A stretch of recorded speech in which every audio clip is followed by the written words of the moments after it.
so we don't want to start you with the hawk right above your head. There's no chance of survival in that. So we're going to try to get the hawk out here. So Jonah, what I need you to do when I tell you to, I want you to run out there and be like a rabbit. Zigzag, go as fast as you can, whatever you think a rabbit would do. And then when the hawk catches the rabbit, which he will, he's going to catch it. You let go of the string, and you come back to us, okay? Okay, don't go anywhere yet. We got to get the hawk out of here. I think he might be on to us. But I know the rabbit always comes out from right here. As soon as Steve makes that good, stop washing the car. There you go. So are you ready?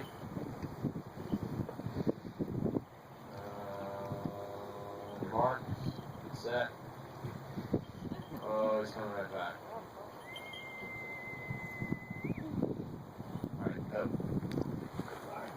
Good luck, Jonah.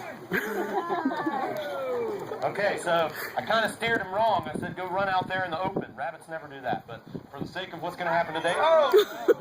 A near miss. Oh, and